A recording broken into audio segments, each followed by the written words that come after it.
प्रिय साधकों, आज हम एक बहुत ही गहरे विषय पर बात करेंगे, स्त्री मोह। ये वो मोह है जो युगों से इंसान को जकड़े हुए है, जिसने प्रेम को भी एक बंधन बना दिया और स्वतंत्रता को कैद खाने में बदल दिया है। समझना, मोह और प्रेम में आकाश पाताल का फर्क है। मोह वह है जो तुम्हें जकड़ता है, प्रेम वह है जो तुम्हें मुक्त करता है।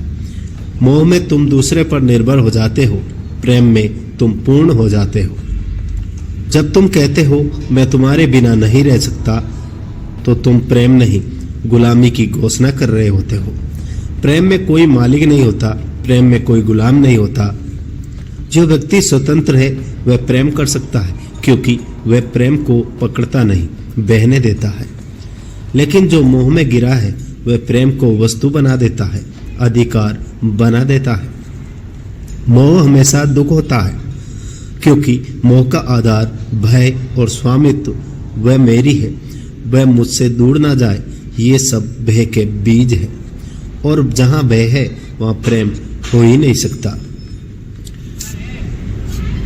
स्त्री बुरी नहीं, पुरुष बुरा नहीं, मोह बुरा है, क्योंकि मोह तुम्हारी चेतना को अंधा कर देता है।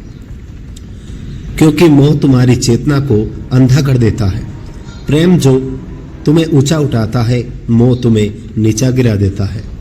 सच्चे प्रेम में स्वतंत्रता है। तुम किसी को बांध नहीं सकते, न ही कोई तुम्हें बांध सकता है। जैसे फूल अपनी खुशबू को रोक नहीं सकता, वैसे ही प्रेम अपनी स्वतंत्रता में खिलता है।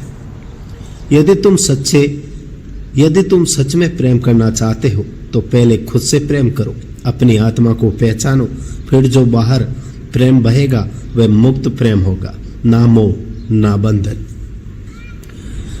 स्मरण रखना, प्रेम मुक्ति देता है, मोह दास्ता देता है। मोह की जंजीरों को तोड़ दो और अपने भीतर के प्रेम को पहचानो। यही तुम्हारी आध्यात्मिक यात्रा की शुरुआत है। इतिहास गवाह है, रावण से लेकर आज के आधुनिक इंसान तक जिसने मोह को प्रेम समझा, उसका अंत हमेशा खालीपन और पीड़ा में हुआ। मोह प्रेम कभी नहीं रहा। मोह केवल अधूरी चाह का दूसरा नाम है।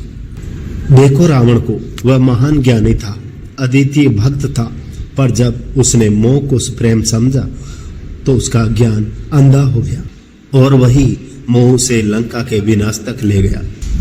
भीड़ हमेशा आकर्षक लगती है। लाखों लोग एक ही दिशा में भागते दिखते हैं, नाम, प्रसिद्ध, धन या मोक्ष के पीछे। लेकिन सच्चा साधक जानता है, सत्य की राह भीड़ में नहीं मिलती, वह तो भीतर की निस्तब्धता में खिलती है। भीड़ तुम्हें सुरक्षा देती है, क्योंकि भीड़ में जिम्मेदारी नहीं होती। तुम सोचते नहीं, तुम बस अनुसरण करते हो। भीड़ कहती है यही सत्य है और तुम मान लेते हो, बिना जाने बिना देखे। जब कोई व्यक्ति एक दिन रुकता है और खुद से पूछता है मैं कहाँ जा रहा हूँ, वहीं से साधक का जन्म होता है। वह भीड़ से बाहर कदम रखता है, पहले डरता है, फिर समझता है कि अकेलापन ही स्वतंत्रता है। अकेले चलना आसान नहीं है। लोग तुम्हें पागल कहेंगे, कुछ हंसेंगे, कुछ दया करेंगे, लेकिन जो भीतर की आवाज सुन लेता है वही जानता है भीड़ के साथ चलना मृत्यु है और अकेला चलना जीवन। साधक का मार्ग मौन का मार्ग है।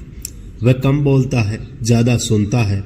हर हवा की सरसराहट में, वह ईश्वर की फुसफुसाहट में सुनता है। उसकी साधना बाहर नहीं, भीतर होती है। जब आत्मा बोलती है तो सारा ब्रह्मांड मौन हो जाता है।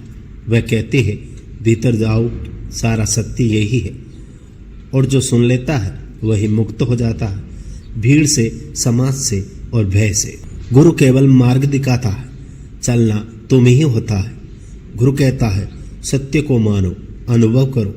और जब साधक अनुभव करता है वह जानता है कि हर चीज स्थायी है, सिवाय अपनी चेतना के। भीड़ धर्म के नाम पर लड़ती है, जाति के नाम पर बांटती है, पर साधक हंसता है, क्योंकि उसे मालूम है ये सब खेल है और खेल का खिलाड़ी मन ही है। स्वतंत्रता का अर्थ है किसी के कहने पर नहीं, अपनी समझ से जीना। भीड़ तुम्हें नियम देती है, साधक स्वयं अपना धर्म बनाता है और वहीं से शुरू होती है सच्ची मुक्ति की यात्रा।